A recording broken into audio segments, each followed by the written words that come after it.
Why we have voice breaks. Singers must allow the handover or transfer of TA dominant to CT dominant phonation. Shorter, thicker vocal folds to longer, thinner vocal folds. Vocal fold vibration begins higher on the folds, so there is less vibrating mass. Formant activity or resonance. F1 hands over to F2 dominance.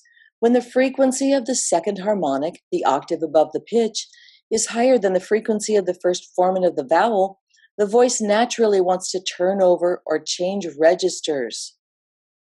When the second harmonic, the octave above the pitch, approaches the peak of the first formant, we get the F1H2 coupling, which begins to sound like yelling if taken too high. F1 must hand over to F2. If the vowels are too open, this won't happen. Open vowels must be modified in the primo passaggio to avoid the F1H2 coupling, the yell, in the notes beginning at the primo passaggio, the first bridge, and extending beyond that. Perception of resonance or sympathetic vibration. Chest voice, vibrations felt in the chest cavity, to head voice, no more vibrations in the chest cavity. Chest voice feels natural because TA dominant phonation is our speaking voice. CT dominant phonation is less familiar and feels less powerful. However, perception is not reality. It is based on our experience of sympathetic vibration. And because of a reluctance on the part of the singer to allow the connected release, because they experience the upper register mix as being not enough. Step 5, register connection with temporary sounds. Objectives of Step 5. The student will begin to connect and balance the lower and upper registers and to transition smoothly through the first bridge or primo passaggio using temporary sounds. In this step, for the first time, the student begins to mix. In Step 5, also for the first time, exercises differ based on the student's vocal category. For the undeveloped and unbalanced light lower category singers, we continue to encourage better vocal fold adduction in both the lower and upper registers. Generally, the student will need to learn to bridge higher to create a more contemporary sound. Unbalanced pulled lower singers will need more release or less tension in the lower register, particularly in the pitches leading up to the first bridge or primo passaggio, and increased vocal fold adduction in the upper register. What's different about Step 5? In Step 5, for the first time, we differentiate the order of exercises, keys, vowel and consonant combinations used according to the student's vocal category in order to accomplish specific results. For the unbalanced pulled lower singers, we start the exercises in higher keys to make sure they are above the first bridge on the highest notes of the exercise. We begin with top-down exercises that create a released condition that is then blended downward.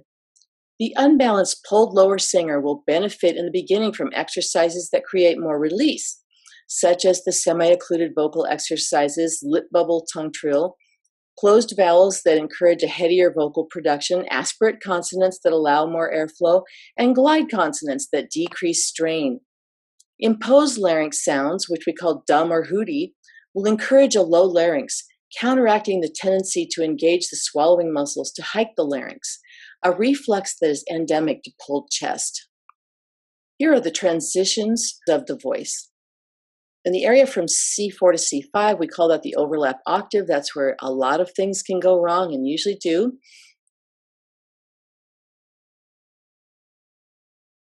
All right, unbalanced pulled lower category. Order of priorities for the unbalanced pulled lower category. Exercises must first encourage release from strain as the singer enters the primo passaggio. Then teachers need to develop better vocal fold adduction in the upper register where this type of singer is usually very weak.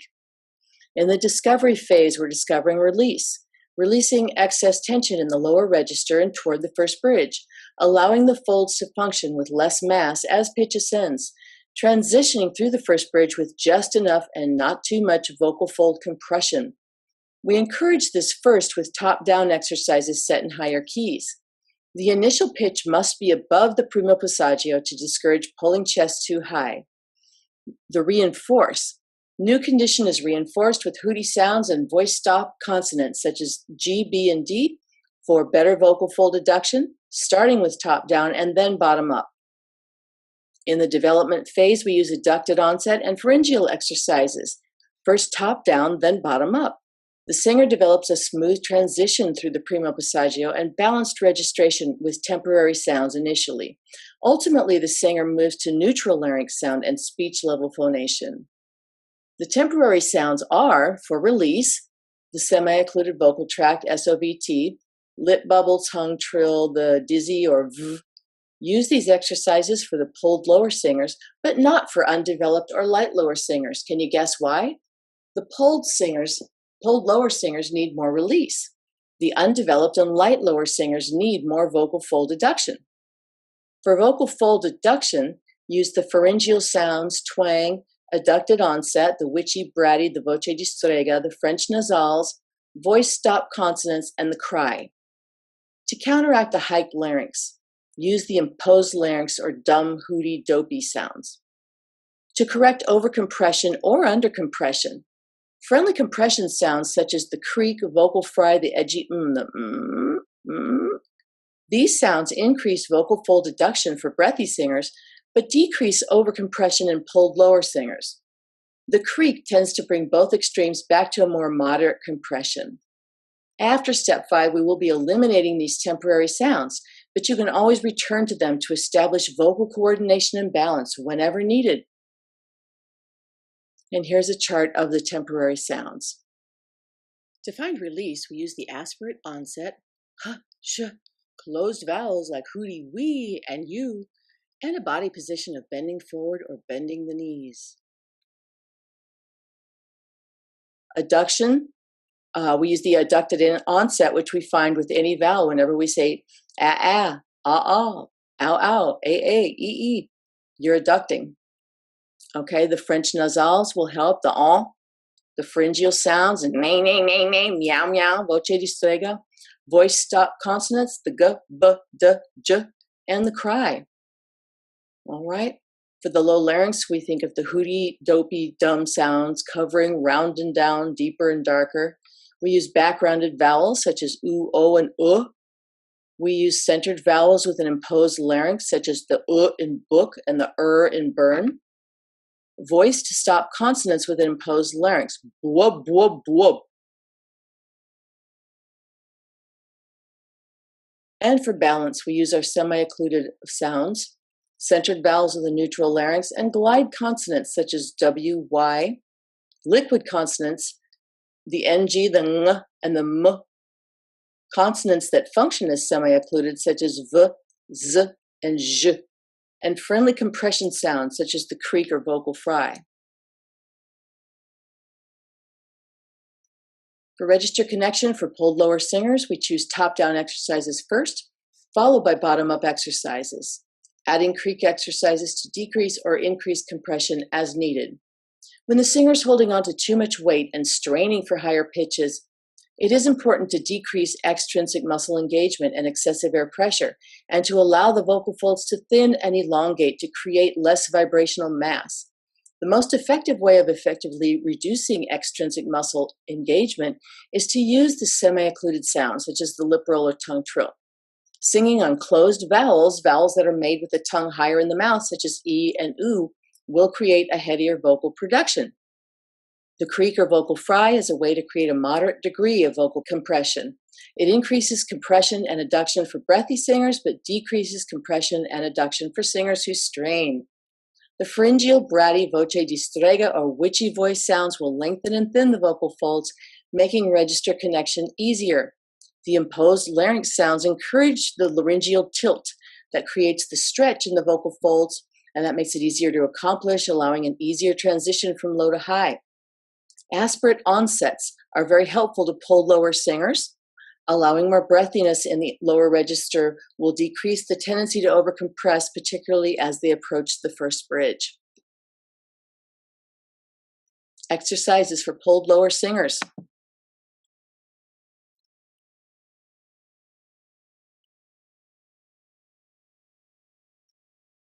Our objective is register connection with temporary sounds.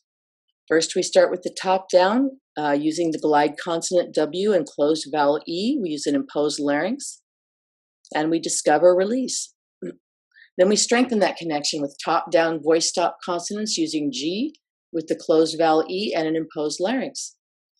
Then we find a released register connection from the bottom up with a glide consonant W and a closed vowel E, making sure the upper register is mixed, strengthening the register connection from the bottom up with an adducted onset E, a smooth transition and balanced registration with bottom up exercises, first pharyngeal and then imposed, and then the magic of M. We move away from the hard onset to gentler M and N and using the sound.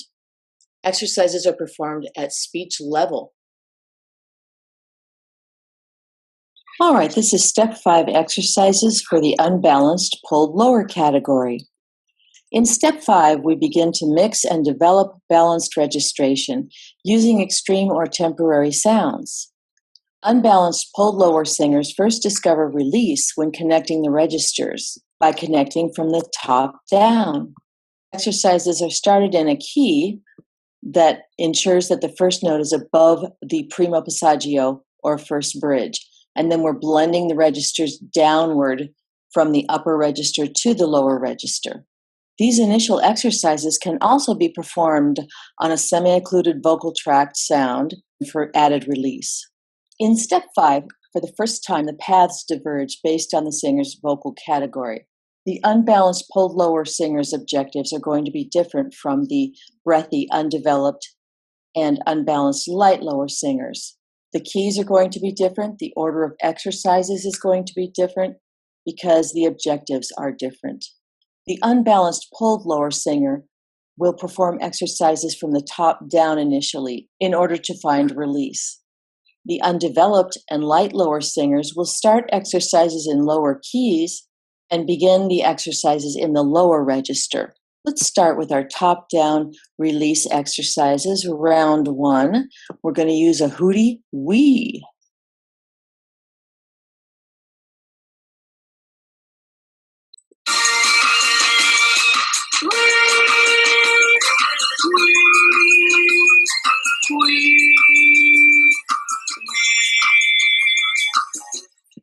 And then we connect with the slide top-down.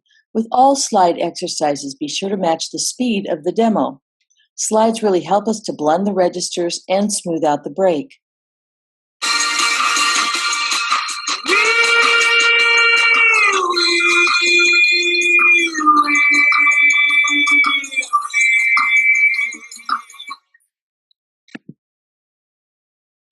And our 5-tone slide on a wee.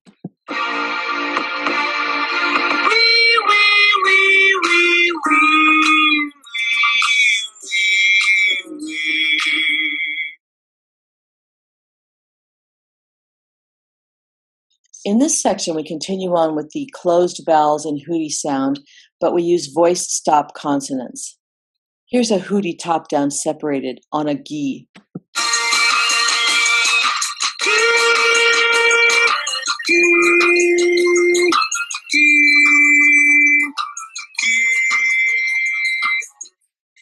And then connecting downward with a slide.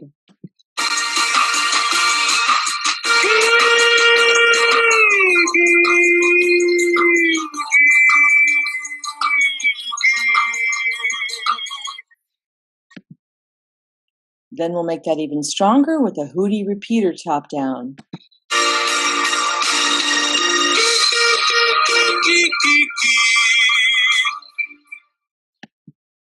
Followed by a hooty repeater slide down.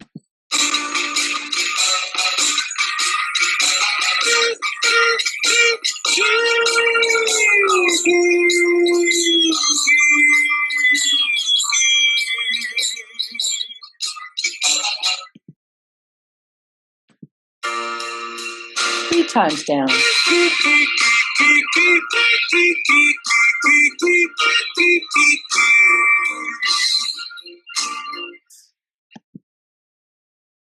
And then 3 times down with sustain. Notice how we're building skills sequentially.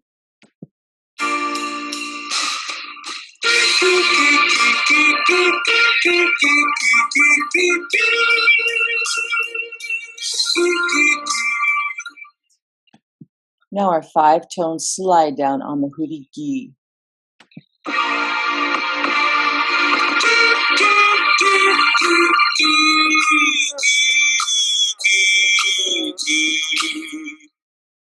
The voice stop consonants like G and B, combined with the imposed larynx sounds, assist with vocal fold approximation while maintaining release or lack of strain.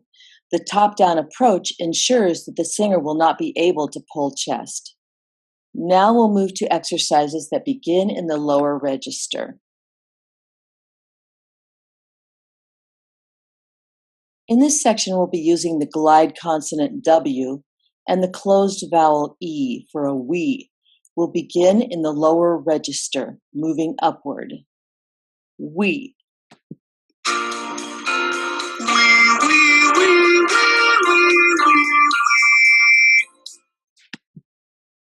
And we'll do a repeater.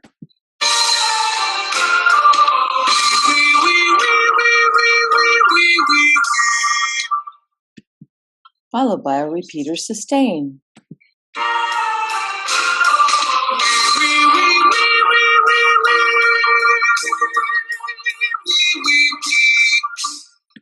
And then a long scale, working through the primo passaggio.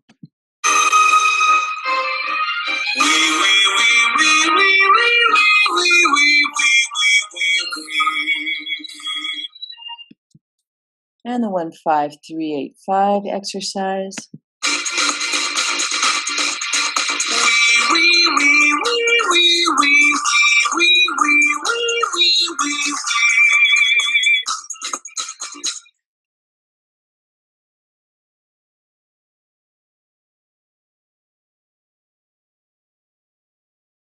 Moving to round 2, we're going to be increasing vocal fold adduction and compression with the adducted pharyngeal top-down exercises on E.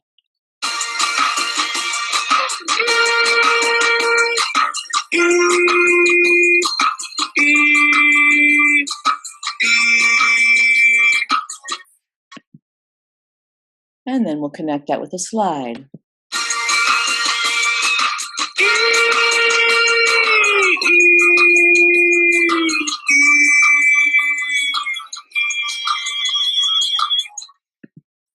Followed by the repeater.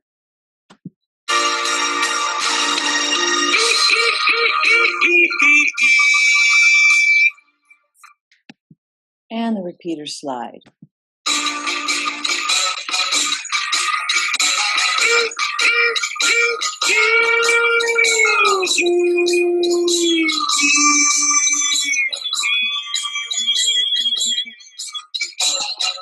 In round 2, we continue to develop vocal fold adduction in the upper register, the area where most pulled lower singers are weaker. With the staccato, legato, vibrato exercise, top down on E.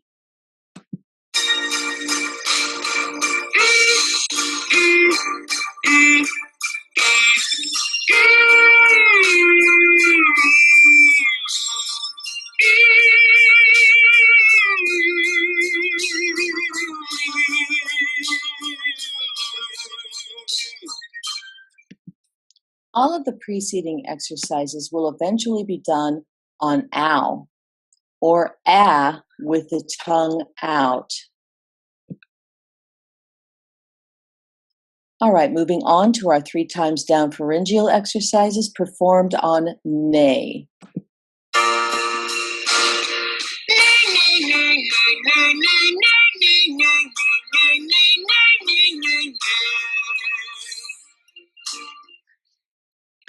And pharyngeal with sustain.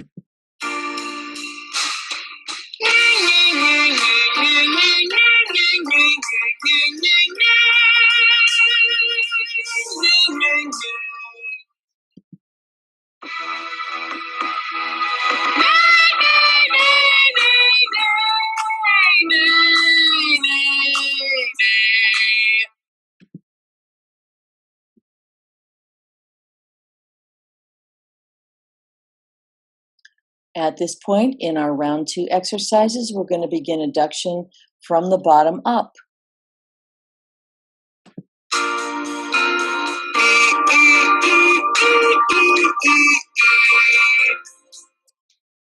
Making sure that the singer is mixing in the upper register. Now let's do the octave repeater to reinforce that.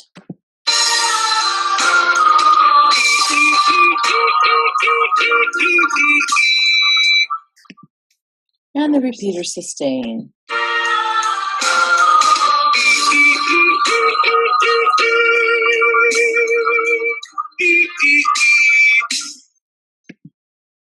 The legato staccato octave.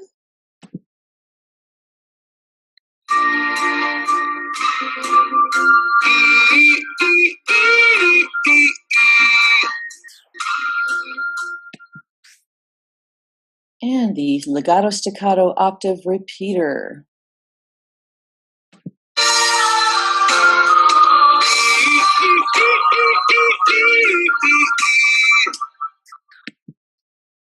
Legato staccato octave repeater sustain.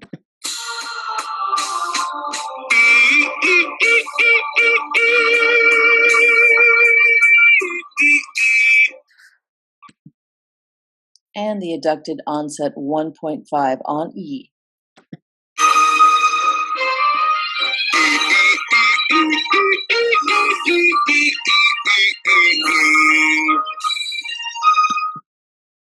And the legato staccato 1.5.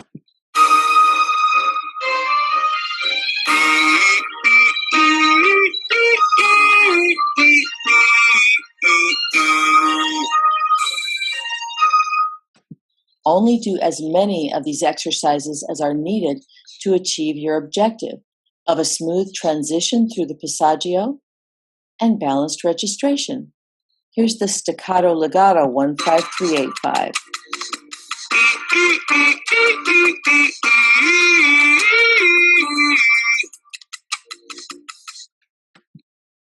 And the legato staccato 15385.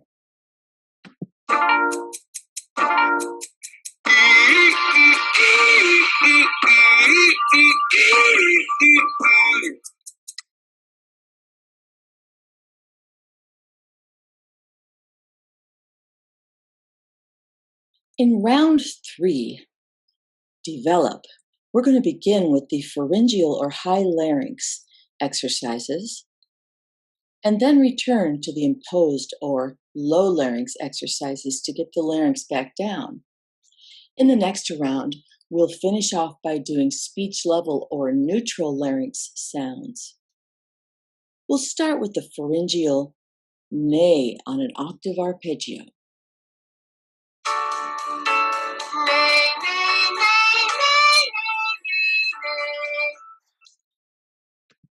And then we'll repeat that to reinforce the upper register.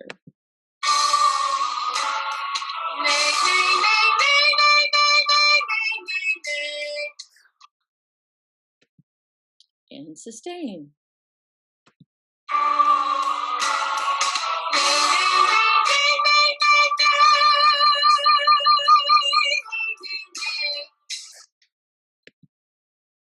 Now we'll work through the passaggio with a 1.5 long scale.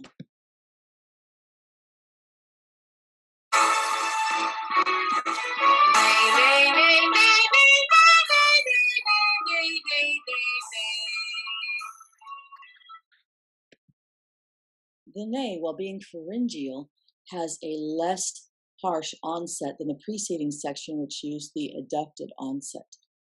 So we're always trying to decrease the need for that coup de glotte onset as soon as possible. Now let's go around the bridge 3 times.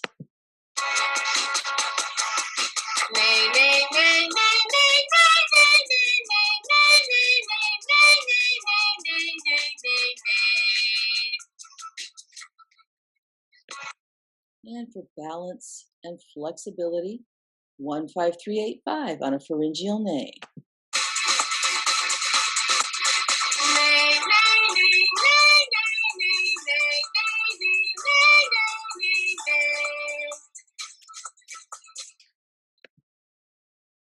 then the same series will be repeated with a low larynx. Not necessarily all in the same session, however.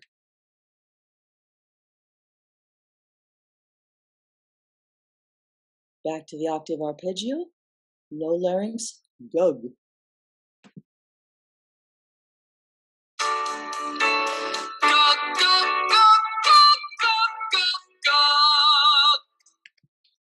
And a repeater.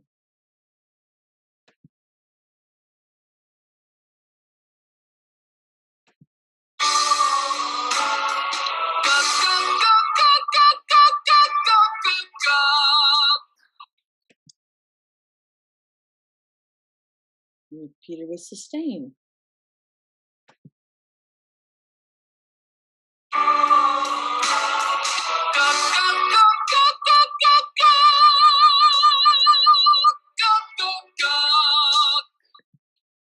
And the long scale.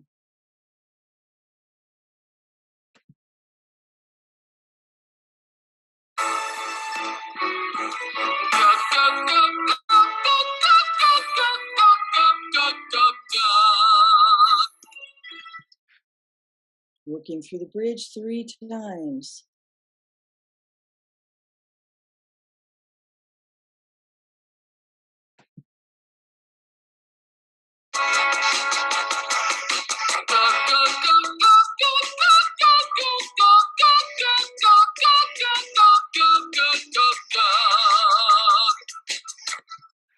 And the 1, 5, 3, 8, 5.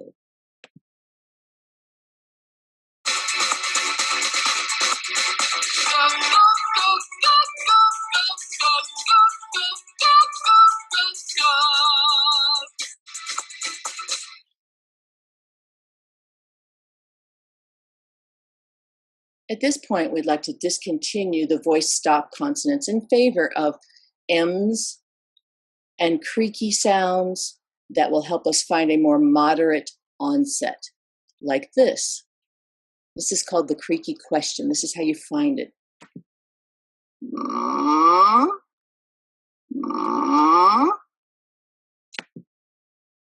So when you're using the creak, it's a great way to find just enough and not too much vocal fold compression. This can help encourage a coordinated transfer from TA dominant vocal fold activity to CT dominant vocal fold activity. In other words, it creates a smooth, unbroken vocal line from the lowest notes to the highest notes of your range. In order to creak or fry successfully, you must be relaxed and you must be singing at a moderate volume. Singing too loudly or pushing air will cause coughing or tickling of the throat. You can try these exercises first with some creak and then go back and do them clean.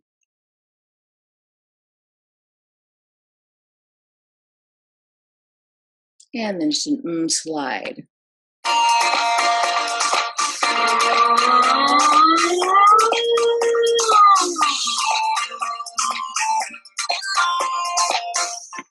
And a 2-octave siren.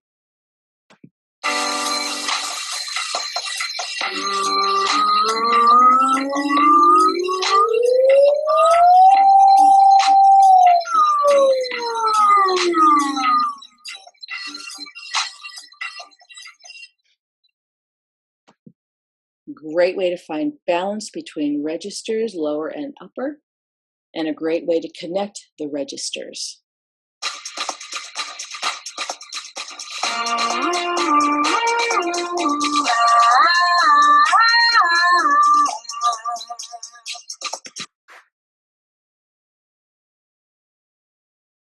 And the double long scale.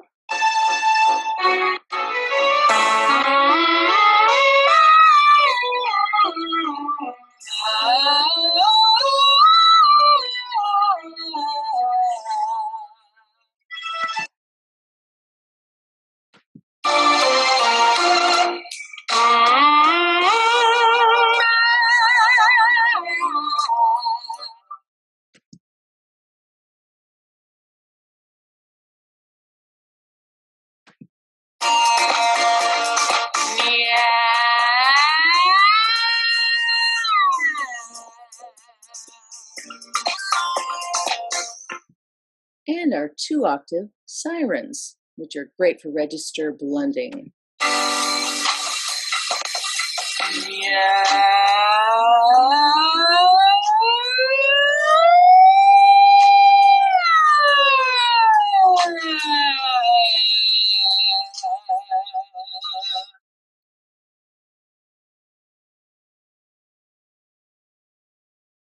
All right, so this is to mum, double long scale. Again, the helps us find a really nice balance.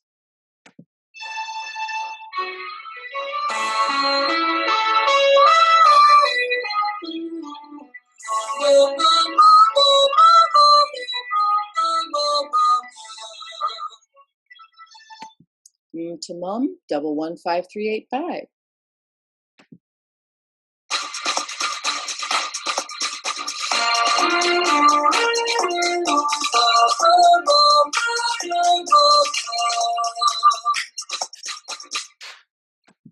Octave arpeggio, opening up to an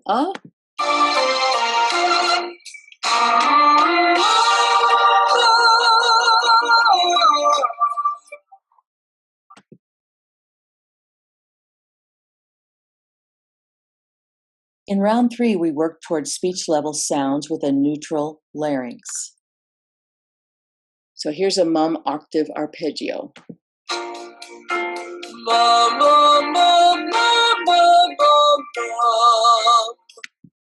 And octave repeater.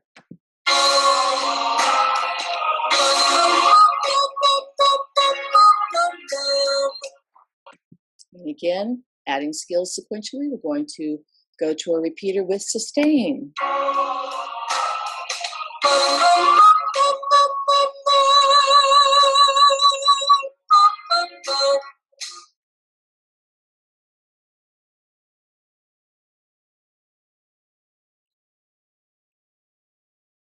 All right, the twang. Pharyngeal sounds add brilliance to the voice by creating a narrowing of the epiglottic funnel, creating a quality known as twang. This occurs when the arytenoid cartilages come closer to the lower part of the epiglottis.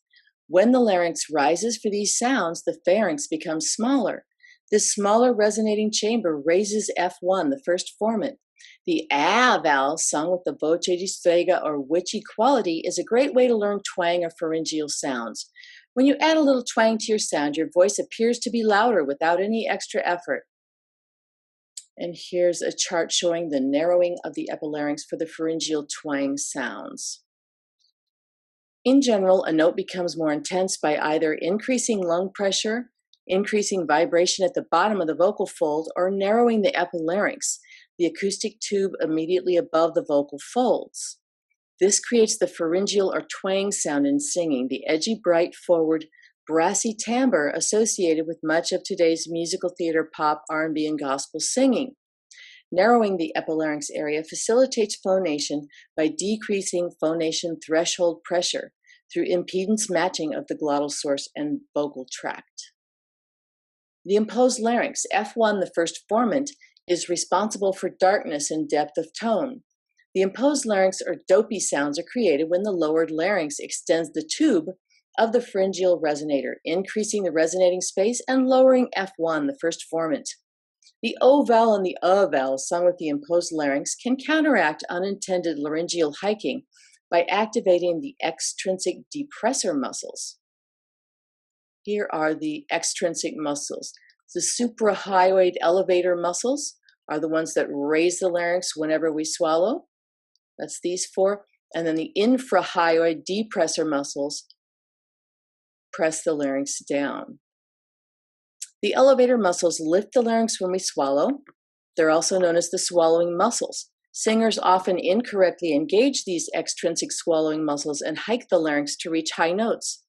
The depressor muscles lower the larynx. We use imposed larynx sounds temporarily to counteract the singer's tendency to hike the larynx. To avoid voice breaks, the larynx should remain stable and relaxed as pitch ascends. The magic of M. Say the word M. This creates a relaxed throat space and neutral laryngeal position with moderate vocal fold compression. After all the high and imposed larynx exercises we've worked through so far to counteract extrinsic muscular interference, our goal now is to sing with a relaxed and neutral larynx and a balanced onset. The voice stop consonants and adducted onsets used previously to encourage vocal fold adduction are replaced with the M sound, which encourages the balanced onset. The magic of M. Say the word M. This creates a relaxed throat space and neutral laryngeal position with moderate vocal fold compression. After all the high and imposed larynx exercises we've worked through so far to counteract extrinsic muscular interference, our goal now is to sing with a relaxed and neutral larynx and a balanced onset. The voice stop consonants and adducted onsets used previously to encourage vocal fold adduction are replaced with the M sound, which encourages the balanced onset. When singing songs, certain styles may require a slightly higher laryngeal position, and that's fine as long as this is a style choice and not your only option. The creak, also known as the vocal fry, is a good way to find just enough and not too much vocal fold compression.